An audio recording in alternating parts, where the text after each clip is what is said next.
Hello po mga kababayan, si Dante Maravillas po. Dito muna tayo sa ating podcast, Life with Dante M. Ito yung ating buhay. Mag-inom ng I Am Worldwide Amazing Pure Organic Barley Powdered Drink Mix from Australia para laging healthy.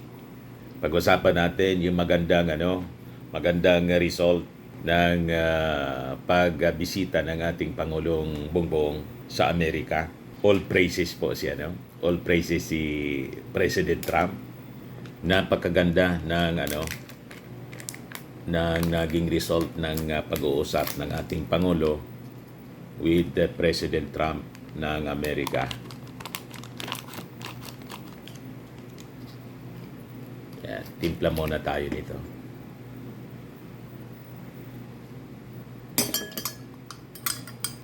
Haluin natin.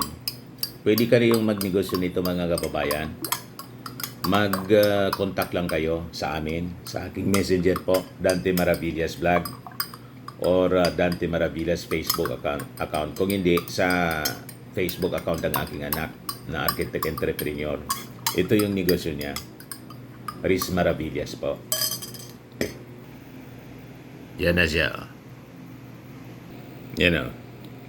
Message nilang ninyo yung aking anak po. Riz Maravillas. Inom muna tayo. Habang yung ating Pangulo nasa working visit sa Amerika, meeting President Trump, si First Lady Liza Marcos naman po, bumalik na dito sa Pilipinas. Diretso asikaso sa mga nasalanta ng na biktima ng sunog sa saan ba to? Sa Manila, kasama si General Torre. Yan, may baha sa Maynila pagkatapos may sunog pa. Ipakita ko sa inyo. Yan. Ayan siya.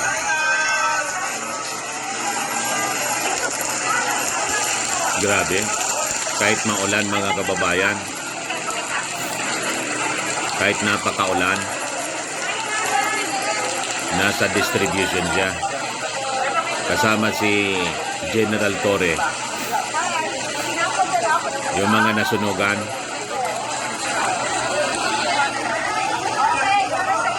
Yan o. Para sa inyo, anya. O, diba?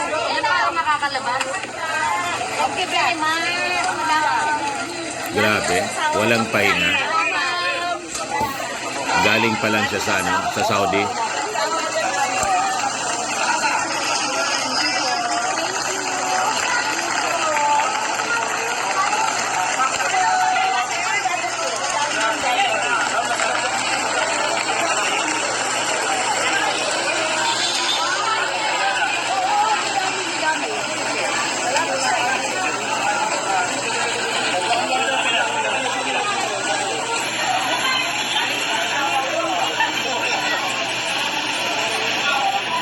Pinagkakaguluhan siya ng mga tao.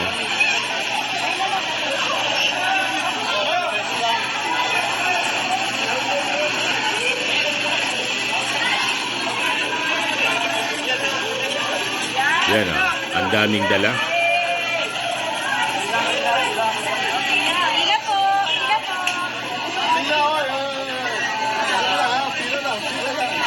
O, pila lang, pila. Yan ang First Lady. Ginagampanan niya talaga yung trabaho bilang First Lady. Ganyan din si Imelda Marcos noon.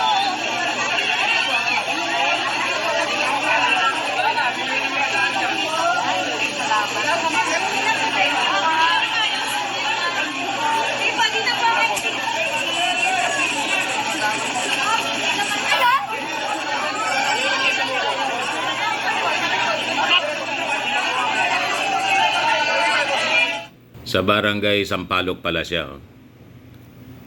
Kahapon ito, Barangay Sampaloc, Barangay 420 Sampaloc, Maynila. So, namahagi po ng mga tulong, ayuda sa mga biktima ng sunog sa ilalim ng kanyang programang Charity Timba kasama si PNP Chief General Nicolas Torre at PCSO General Manager Mel Robles. Yung isang lalaki pala mga kababayan na isinalba yung isang bata na nahulog po sa sa ginagawang kanal. Ito po siya. Siya yung nagligtas. Sabi dito, grabe ang pagbuhos ng biyaya kay Kuya. Malalaking influencers na nga ang gustong magbigay ng appreciation para sa kanyang kabayanihan. Deserve mo lahat ng blessings. Matatanggap mo, Kuya. Isa kang tunay na bayani. Siya pala yon. May tama siya sa May tama siya sa ulo. Siya yung tumalon dyan nang mahulog dito yung bata. Yan ang mga galos niya. Ayan. Tinulungan ni Bustoyo. Sabi dyan, bilin ko sando mo, Kuya, sa pagiging bayani. Di joke lang, punta ka sa akin o PM mo ako, bigyan kita ng cellphone at pera. Sabi ni Bustoyo. Ito siya, mga kababayan. Ayan. Nasagip mga kababayan dyan. Sa Batasan Hills pala to. Sa Quezon City nangyari. Yan, kasagsagan ng baha. Yan. Instinct niya. Yan.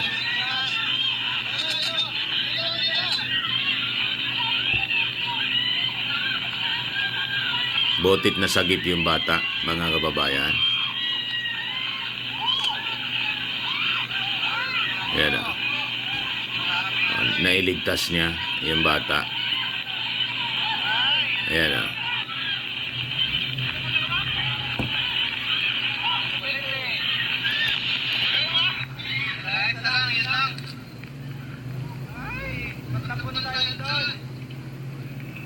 So matindi talaga po yung mga pag-ulan. Kahit dito sa amin, tingnan ninyo ito. Sa Ginubatan Albay ito mga kababayan. Grabing pagbaha din. Ayan, sa kalsada. Barangay Masarawag. Sa Quarry area. Ayan.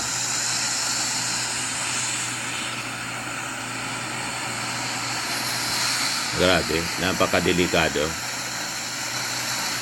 Ito yan.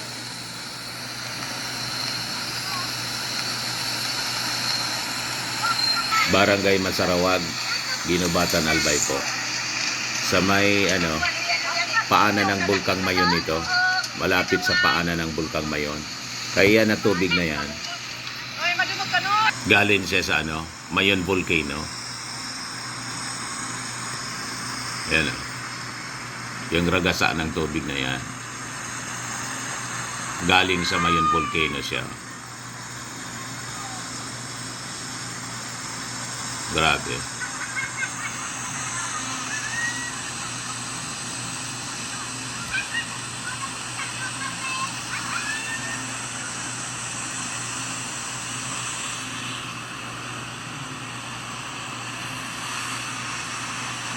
Anyway. Mag-ingat po tayo. Ngayon, suspended yung trabaho. Tinuspend ng ating ng Palasyo Malacanang. Pati dito sa amin sa Albay, pati classes. So ingat-ingat lang po mga kababayan. Huwag nang lumabas kung wala man lang importanteng gagawin. Sa bahay lang muna. O ngayon, ibigay ko na sa inyo yung kwento, yung very fruitful na pagbisita ni President Bongbong Marcos sa Amerika sa imbitasyon mismo ni US President Donald Trump. Ayan Trump to PBBM, House Imelda. Personal kasing kilala, mga kababayan ni President Trump si Imelda. House Imelda Marcos, a great family legacy, and highly respected in this country. I know that because I have many friends in the Philippines. Tapos, Si Trump, mga kababayan, tapos si Mrs. Imelda Romualdez Marcos, former First Lady pa siya noon, nang magkita sila ni Trump. Kaya personal na kinumusta sa ating Pangulo, si First Lady Imelda Romualdez Marcos ni Trump. Kaya sabi dito sa balita, Pangulong Trump mainit ang pagtanggap kay Pangulong Marcos, pinuri ang legacy ng pamilyang Marcos. Mainit na sinalubong ni dating US President at ngayon Presidente uli, Donald Trump, si Pangulong Marcos Jr. sa White House. Simula pa lang ng usapan, agad tinanong ni Trump, House Imelda, na nagpakita ng personal na pagkakakilala sa dating unang ginang ng Pilipinas. Si Trump at Imelda Marcos ay minsang naging bahagi ng international na jet set noong dekada 80. Sa kanyang pahayag, pinuri ni Trump ang pamilya Marcos. A great family legacy and highly respected in this country. I know that because I have many friends in the Philippines, sabi po ni Trump. Si PBBM ay nanuluyan ngayon sa Blair House, ang opisyal na presidential guest house kung saan din tumuloy ang kanyang mga magulang noong dekada 80 sa panahon ni Ronald Reagan. Isang simbolikong pagbabalik sa kasaysayan ang diplomatikong ugnayan ng dalawang bansa. Ayan po. House Imelda, sabi po ni Trump sa ating Pangulo. Yan po yung ating Pangulo nang salubungin ni President Trump ng Amerika. Yan yung kanyang bilateral talks with officials of the US at saka ng Pilipinas. So ito yung pag-uusap ng dalawa, mga kababayan. And Pete, I would say that you couldn't be happy. Yan po siya. Ferdinand Marcos Jr. of the Philippines, a great family legacy, and highly respected in his country. Because many friends, Marcos Jr. of the Philippines, a great family legacy, and highly respected in his country. I know that because I have many friends in the Philippines. And there's great respect, or I couldn't say it, so congratulations. We're going to be talking about trade. We're going to be talking about war and peace. They're a very important nation militarily, and we've had some great drills lately. We're back with them. I think I can say that the last administration was not getting along with them too well. They didn't get along with anybody. They didn't know. Honestly, they didn't know what they were doing. But we have some fantastic military relationships with the Philippines, and that's been reinstituted. And Pete, I would Hindi daw say that maganda yung relasyon ng Amerika, the past administration. Want to say it's Referring an to honor to Digong. have you. We're going to talk about trade today, and we're very close to finishing a trade deal, big trade deal actually. And we do a lot of business with you. It's a lot of income coming in for both groups. But I was surprised to see the kind of numbers. They're very big, and they're going to get bigger under what we're doing and what we're proposing. And I just want to thank you for being with us. It's a great honor. You and your representative. It's really a great honor. We have a big announcement. AstraZeneca, the big drug company, is going to spend $50 billion. Just announced $50 billion in the United States in order to build various places all over the country, big manufacturing plants, pharmaceutical plants all over the country, so that's an honor. And he said they did that because of the election and because of the fact that the tariffs are placed. So they're building their facilities in New York. $50 billion, that's a big investment. And it's going to be a very good investment, I have no doubt about it. So thank you to AstraZeneca. And with that, I'd like to have you say a few words, please. Thank you very much, Mr. President. Of course, we're all very happy to be here to once again reaffirm the very strong ties between the Philippines and the United States, ties that go back over 100 years. And considering the context in which we live these days, especially in my part of the world, this has evolved into as important a relationship as is possible to have. We must remember that the United States is our only treaty partner in the Philippines, and that has stood us in good stead over the years, certainly through the Second World War, and the cultural memory of all Filipinos, down to even the school children, is that our strongest, closest, most reliable ally has always been the United States. That is something that we value, that we are grateful for, and that we will continue to foster as we go on. With the leadership of President Trump, I am very confident that we will be able to achieve that. I think it is worthwhile to remember that it was President Trump who, in his first term, characterized the relationship between the Philippines and the United States is ironclad. And that has been necessarily the case since that time that you made that statement, sir. And it is something that the Philippines will always hold close to its heart. Thank you once again, and we are honored, and it is our great pleasure to be here and to visit with the President of the United States. Thank you, sir. It's my great honor. All praises mga kababayan si President Trump kay BBM. Sabi dito, President Donald Trump says, we love them and we respect their leader greatly. This is their leader. Sabay turo kay BBM. So, yung narinig ninyo, kaninang sinabi ni President Trump, sabi niya po, hindi naging maganda niya yung relasyon ng Amerika at saka ng Pilipinas noong previous administration, referring to the administration ng dating Pangulong Digong. Ngayon sabi ni Trump, we respect Marcos Jr. greatly, a top negotiator. Yan, pakinggan natin. We love them. And we respect their leader greatly. This is their... Sir, your message to the people of the Philippines. We love them. And we respect their leader greatly. This is their leader. Thank you. And he's very tough on negotiating, but that's okay. It'll work out. A top negotiator I think niya. we will.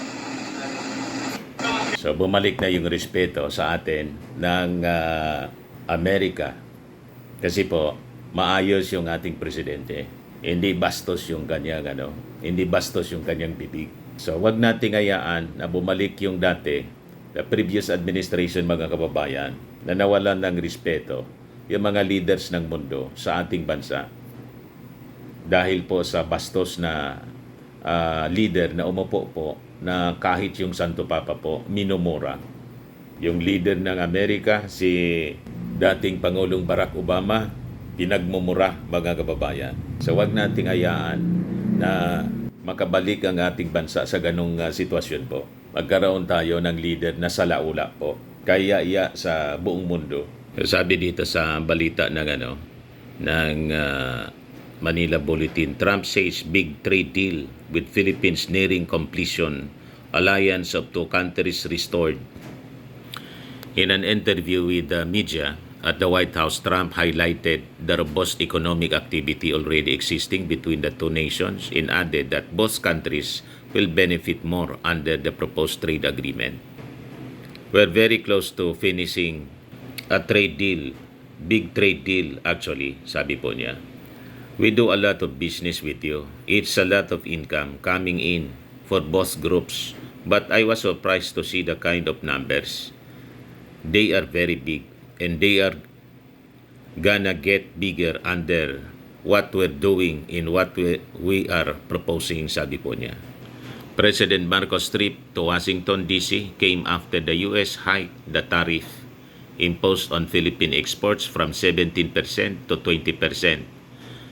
Before leaving for the U.S., Marcos said he would push for negotiations on a bilateral trade arrangement that can soften the impact of tariff hike and lay the groundwork for long-term market access. So na-negotiate ng ating Pangulo, mga kababayan, na imbes na 20% tariff, 19% na lang po. So at least napababa niya ng konti, di ba? From 17 to 20, ngayon, nagawa ng ating Pangulo na mag-negotiate kay Trump na hindi na 20, kundi 19% tariff na lang. I intend to convey to President Trump and his cabinet officials that the Philippines is ready to negotiate a bilateral trade deal that will ensure strong, mutually beneficial and future-oriented collaborations that only the United States and the Philippines will be able to take advantage of, sabi po ng ating Pangulo. So both leaders extensively reaffirmed the ironclad alliance in the fantastic military relationship between the two countries. President Marcos underscored the deep historical and strategic importance of the Philippines-US ties. So sabi ng ating Pangulo, we must remember that the United States is our only treaty partner in the Philippines in that has stood us in good stead over the years, certainly through the Second World War. The cultural memory of all Filipinos is that our strongest, closest, most reliable ally has always been the United States, sabi ng ating Pangulo. That is something that we value, that we are grateful for, that we will continue to foster as we go on. Sabi naman po ni President Trump, for his part, affirmed the military relationships has been reinstituted and are in a very positive state. He also recalled past joint efforts in counterterrorism. The Philippines was loaded up with ISIS and a lot of terrorists, and they were at a very, very dangerous point.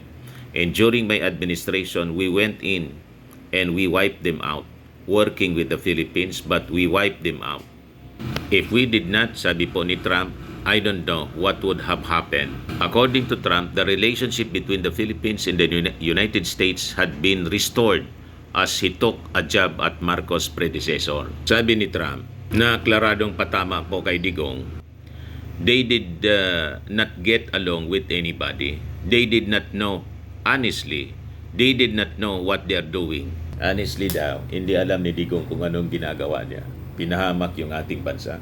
Yan ang sabi niya. You had some problems with another president and it was not your fault. Hindi mo niya kasalanan. It was the president's fault. Tama, sabi nga natin po. Pati yung mga problema na kinaharap mga kababayan. Yun muna tayo.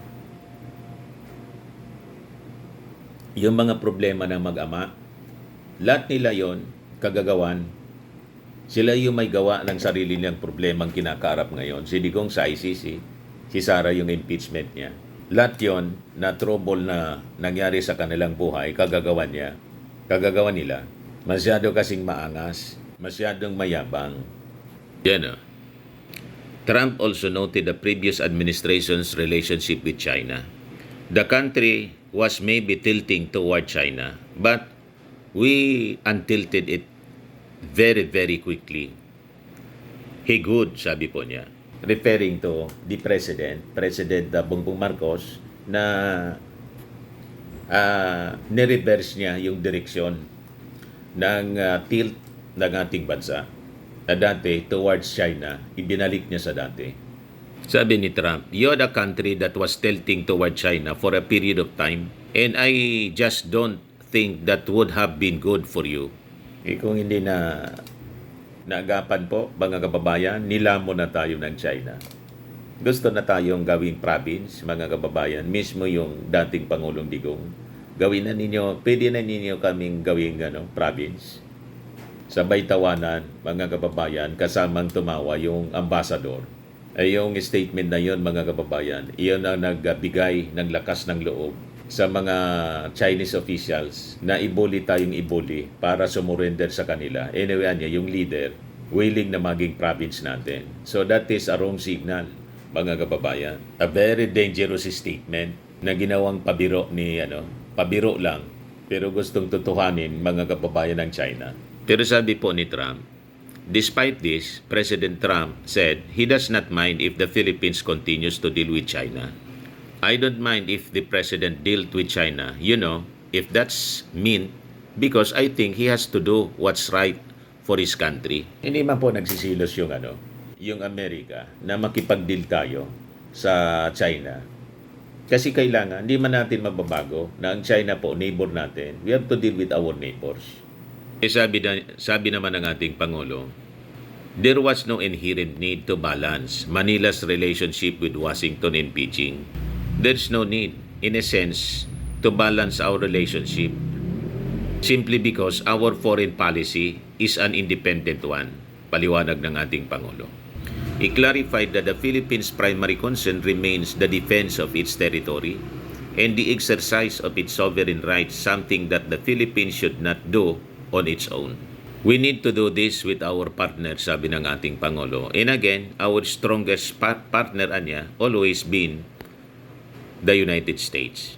But of course, we are trying to form a coalition in multilateral relations so that we, those like-minded nations who share the same values as we do, who hew to the international law, most specifically the UNCLOS, present that position very clearly to anyone who has intentions of unilaterally changing the world order. And that is how we are guided in that, sabi ng ating Pangulong Bongbong. Sa makikita ninyo sa kanyang pakikipag-usap, mga kababayan, kay President Trump, yung galing ng ating Pangulong Bongbong Marcos sa pakikipag-negotiate. Tough negotiator nga yung sabi ng ating ang sabi ni President Trump sa ating Pangulo, he is a tough negotiator niya sa interview ng mainstream media. And si Trump, And I don't mind if he gets along with China, because we're getting along with China very well. We have a very good relationship. In fact, the magnets, which is a little complex piece of material, but the magnets are coming out, very well. They're sending them in record numbers. We're getting along with China very well, and I don't mind if the president dealt with China. If that's meant, because I think he has to do what's right for his country. I've always said, make the Philippines great again. Do whatever you need to do, but you're dealing with China wouldn't bother me at all. It is something that we have to do in any case. Yeah. Certainly. walang problema daw na ang Pilipinas will deal with China. Yan po sabi ni Trump. And he will make the Philippines great again niya. Referring to our President Bongbong Marcos. Just like America, yun ang tingin niya. Sabi baga ni President Trump, let's make America great again. Ganon din sa Pilipinas. Referring to the efforts na ginagawa ng ating Pangulong Bongbong. He will make the Philippines great again, sabi ni President Trump. Ito yung statement ni Trump na binanatan si Digong. You're very lucky to be from the Philippines. It's a great place, but we're gonna have a very good relationship. I mean, I know you had some problems with another president, and it was not your fault. It was the president's fault, and the country was maybe tilting toward China, but we untilted it very, very quickly. But you had a country that was tilting toward China for a period of time, and I just don't think that would have been good for you. You could deal with China, you should deal with China, but when I got elected, everything changed, and they came right back to us. After the meeting, ito po yung post ni Trump sa kanyang social media account.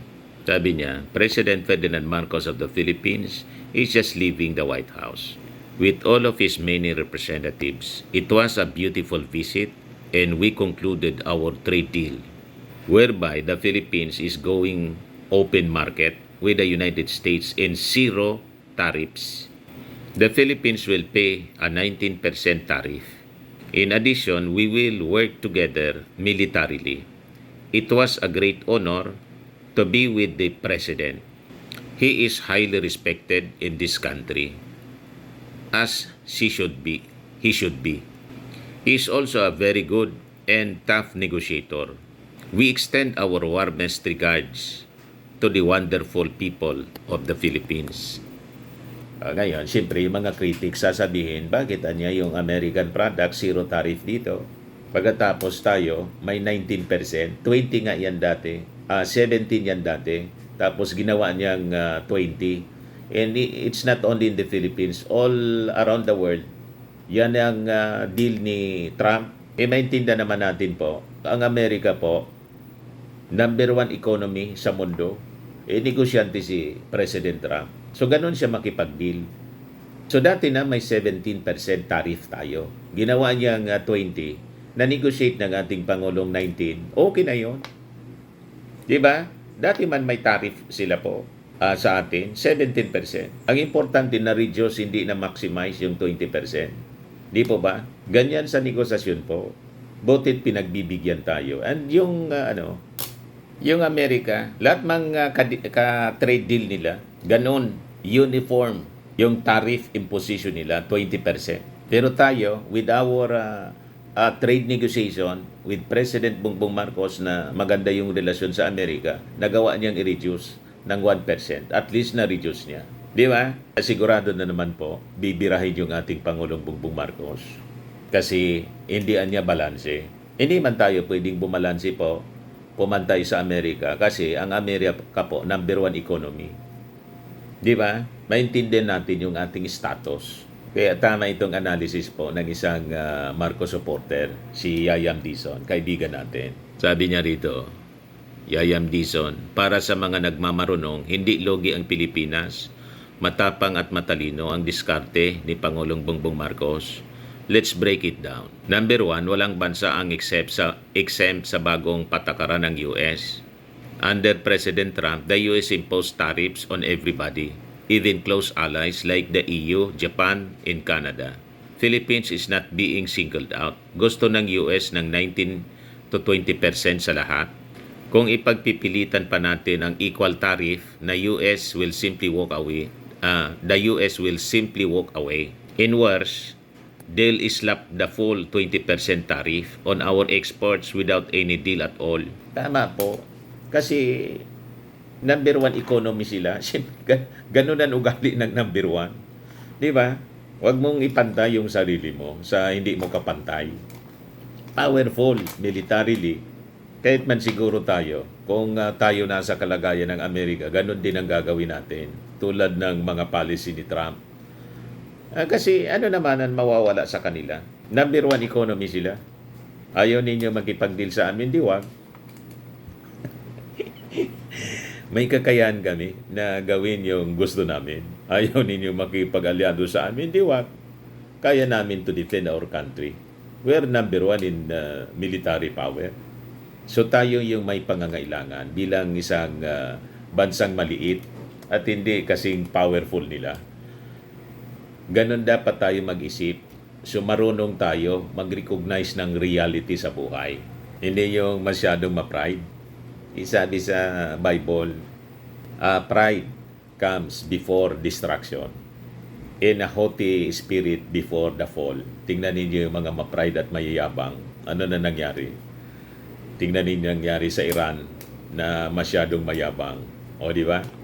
Pinagbubumba ng Amerika. Mabuti yung number 1 country, number 1 economy, number 1 military power, kaalyado natin ng napakatagal ng panahon. May tratado tayo sa kanila. So tama itong analysis ni Yayam. Kung ipagpipilitan pa natin ang equal tariff, the US will simply walk away. In worse, they will slap the full 20% tariff on our exports without any deal at all. PBBM did what a wiser leader would do. He negotiated the best possible terms in a hardline global environment. Pangalawa, ang kapalit ng zero tariff, access, opportunity at respeto. By opening our market to US goods which we import in limited amounts anyway, we gain. Tama, mga kababayan. Ganon. Dapat magaling tayong negosyador. At least nakakuha tayo kahit konting bawas. Kaysa naman full 20%, 90%, 19% okay na yon kaysa wala. Dati naman po na 17%, di ba? Ni-raise ni Trump to 20%. Tapos nag-negotiate tayo, naging 19%. Di okay. Ganon dapat tayo. So sabi ni Yaya, a reduction from the threatened 20% tariff to 19%, which may still go lower in follow-ups. Maganda na to. A green light for future FTA negotiations. A stronger defense cooperation at a time when the region faces rising threats, increased investor confidence from the world's largest economy. So sabi niya, let's be honest, kung magmamatigas tayo, what would we have gained?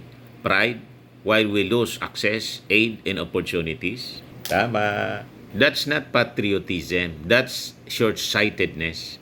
Number 3, this is statesmanship, not surrender. PBBM's leadership here is clear. He avoided long and useless confrontation. He protected Filipino exporters from bigger US tariffs. He secured military and economic partnership. He opened the door for a better future deal without burning bridges. Remember, mas may leverage ang Pilipinas ngayon sa mga susunod na negosasyon dahil may tiwala ng Amerika sa atin. Bottom line, sa ilalim ni PBBM, hindi damdamin ang pinaiiral kundi talino, diskarte at long-term thinking. This is not just about tariffs. This is about the Philippines standing tall, not through noise, but through quiet strength, strategic diplomacy. Yan mga kababayan, ang ating Pangulo. Hindi talaga pwede ang leader na mainitin ang ulo at bara-bara. Hindi pinag-iisipan yung mga binibitawang salita. Hindi po pwede po. So yun muna mga kababayan, yung ating topic ngayon. Yung mga gustong magnegosyo nito po na amazing pure organic barley, mag-message na lang po kayo sa amin. Sa akin, sa Facebook account natin, Dante Maravillas. Kung hindi doon sa aking anak, Chris Maravillas po. Kung hindi pa po kayo nakasubscribe dito sa ating YouTube channel, Life with Dante M, click subscribe po ninyo. At lagi po nating tatandaan, sa ating buhay, you become what you believe. Ako po si Dante Maravillas. Bye-bye po. God bless.